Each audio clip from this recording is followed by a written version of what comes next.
Of course, there are exceptions to the rule. That's completely up to you to decide. But only a true friend would let you know ahead of time that he's short on funds and let you decide from there. They would never put you in a position to have to be put on the spot like that.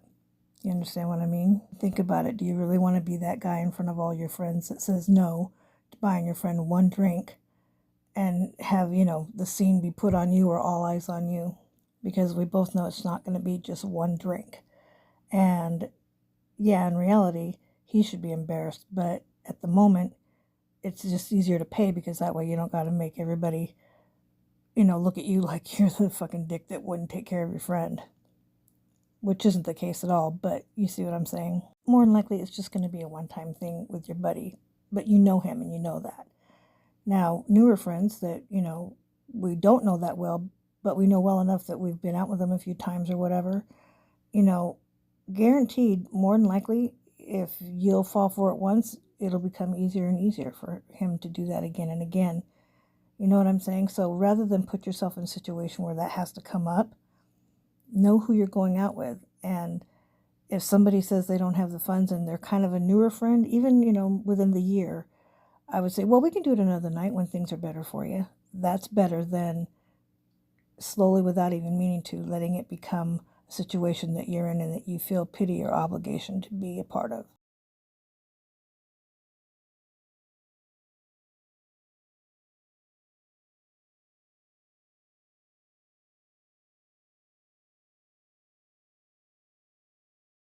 Okay, well, then by that logic, so do I get a hand job for one drink and a blow job for two drinks and get laid for three? I mean, what are we talking here?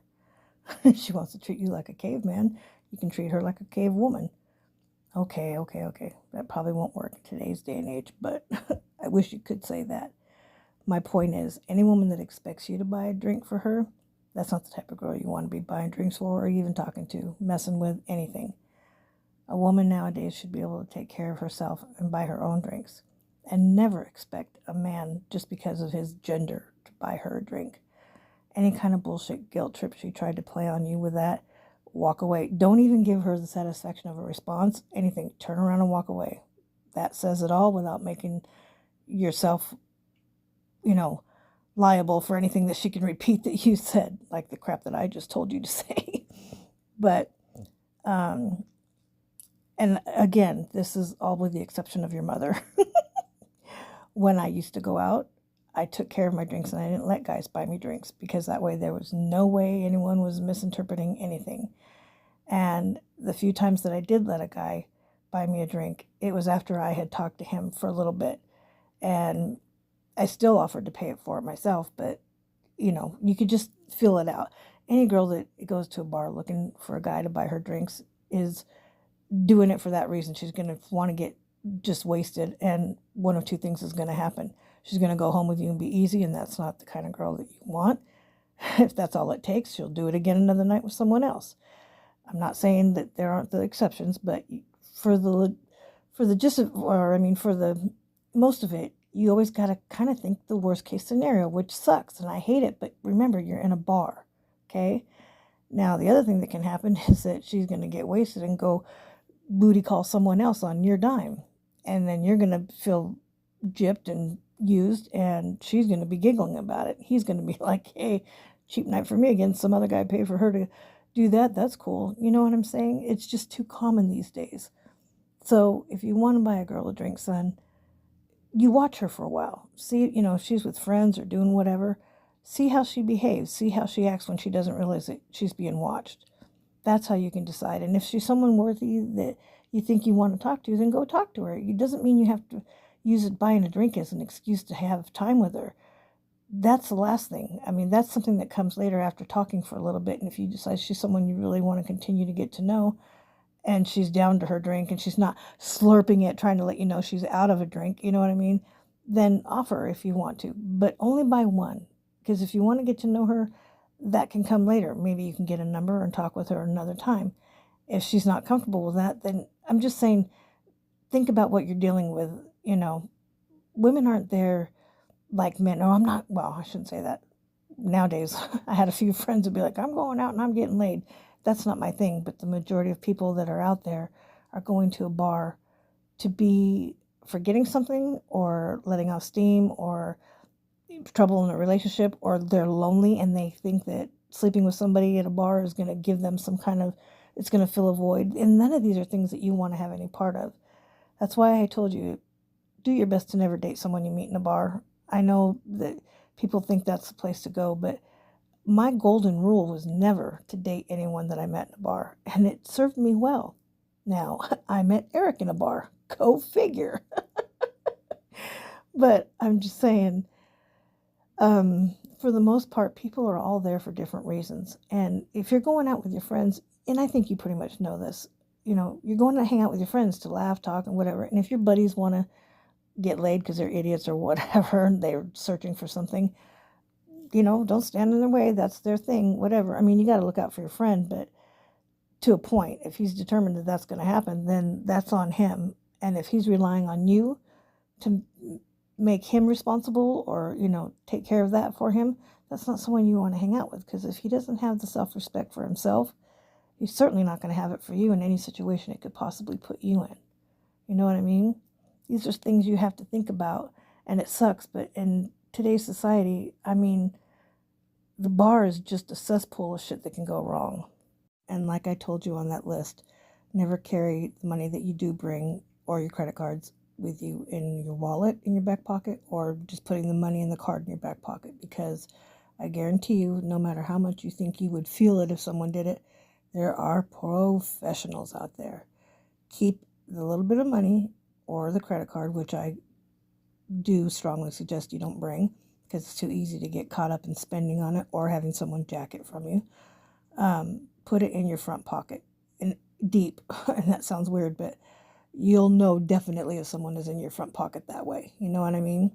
And I'm telling you, there are more professional people out there than you could even imagine. So be aware of that, and only bring your car key, not, make it a small ring that has your apartment key and your car key, nothing else. Just the two things that you're going to need for the evening, because believe me, people can find out stuff, and you don't want to, I told you, leave money in your glove compartment that you can go out to, because you realize, oh, I didn't bring enough cash. I got some spare money in case I needed it in my glove box. Because there are people that are paid and that make a career out of watching everything you do, watching what car you go to, watching, they could fucking try and take it from you out there, or if they're not going to mess with that, they'll, break into your car. They don't care. You know what I'm saying? You don't want to leave any opportunity for them to have any kind of idea of anything about you and your money status. Keep it in your front pocket. And if you run out, then you run out. And we'll have to do this another night or something. Don't be afraid to be the what do they call it? The party pooper or whatever, because you're going to be the one that doesn't get too buzzed and gets, off your scope of radar. You know what I mean? You're going to make bad judgments, and it only takes one and a split second for that to happen. They are professionals who go out for that purpose, to be watching people, to do that exact thing. And they even have girls that will go out and do that, get to know you and find out about you and your career and all this stuff. And it sounds horrible that you have to be that on top of your game, but sweetheart, remember, we're talking about a bar. That is where people go because it's easiest. Hopefully you have enough in your life and enough hobbies and enough things to keep you busy that you don't need that to be your social scene. It's nice to do it, on occasion with your buddies that you all know each other well enough that you have each other's back and you're all aware of all of these things. But you kind of have to do that these days. It's not like before. And, it's sad, but it's true. And I'm sorry to say, women are not the kind of girls they used to be. If you don't have enough money to take yourself out, and again, this is with the exception of your mother. In all fairness, I've been going to the bars so long. You and I both know that. I've worked in them and I've gone to them, and I don't go to them to meet men. I don't go to them to meet and make friends and just so I can have someone to talk to. I don't need that. So when I've gone to bars, I know the bartenders and I know these people outside of the bar. So they don't mind buying me drinks because they know that I'm just a ghetto mama and don't have any money right now. But you know what I'm saying?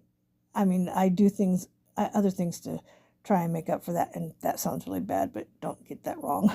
I bring, I was going to call him Alfredo. I bring Abraham home cooked meals because he doesn't have a woman at home, and that means everything to him. So he'll buy me a drink. You know what I'm saying? And if I need a couple of bucks, he'll give it to me, but I always give him half of whatever I win. And half of nothing is pretty easy to pay off, but I'm just kidding. Believe it or not, I can do okay sometimes. But anyways, that's not a norm. That's not something that I do every day. You know what I'm saying? And they've known me from the past when I had my money and I was able to take care of myself. So they know that this isn't the norm for me forever.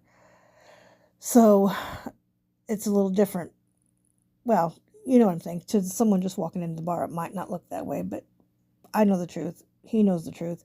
And the friends that know me know the truth. And they would always defend me. You know what I'm saying? Not that I need them to, but anyway, my point is women are scandalous. I mean, and I know that you don't need this stuff anymore because you got Hannah, which makes me so happy. But even that, when you met her, she wasn't looking for you to buy her drinks, was she? She was taking care of herself. And that says a lot. She had all the bull riding studs, trying to get her attention. She didn't need that. She didn't need that to validate herself or for self-esteem or to build her confidence. She already had that. She chose you. Not to say that you're not a bull riding stud. You're the best of the best. You're the best berry. And she just happened to be lucky enough to be out that night. And you just happened to be lucky enough to get her attention. So she already had herself taken care of. She can pick and choose what she wants. She doesn't rely on men giving her attention for her to be able to have to make choices of. You know what I'm saying? She didn't even need that. She was out with her family. Who did she choose to go celebrate with? Her brother and her sister. That speaks volumes. That is so huge. God, I love that girl. I swear. You better marry this one. No, I'm just kidding. You know me. I'm not going to ever push you into that. I'm just saying I love her. She's confident and able to take care of herself. She doesn't need you. I'm not saying she doesn't need you. If she needed you, it would be for the things, not to take care of her going out to a bar. In other words, she's self-reliant. You know what I'm saying? She chooses to have you. And that makes all the difference in the world. And it might feel weird after being in the Air Force for so long, and that's all you guys really had to do. You know what I mean? But even then, when you went out with your buddies, you weren't going out to get laid like these idiots were. I mean, you've always been confident and able to pick and choose. And I love that about you. That is a true gentleman who doesn't need to go out to the bar to meet people and get attention from girls. You have confidence and just, oh my God, you're just honor and compassionate and kind. You have everything in spades. I mean, and you've earned that though. It wasn't just something that you just it's not something that someone can give you. You have to become that. You have to grow into that. And you are worthy of a woman that is the same way, and you have found her, and I love it. I'm simply giving this to you so you can pass it on maybe to your idiot friends that haven't figured this out or don't have a perfectly wonderful mother like myself to pass this wisdom on to them. Okay, a barfly mom. No, I'm just kidding. Anyway, and God forbid the day, not God forbid, how do I want to say this? There will come a day when you will have a child, a son or a daughter. And either way, it's good to let them know this stuff. You can put it in your own words, obviously, and leave out the colorful cuss words that I put in here. But hey, I am who I am. So back to the rules and the numbered list that I was attempting to give you. It was just way too much to text. It's way too much to listen to, let's face it. But hey, you were dealt a talkative mother, and at least I can say I didn't leave anything out. So I don't even know what number I'm on now. I'll get back to you in just a second. Hold on.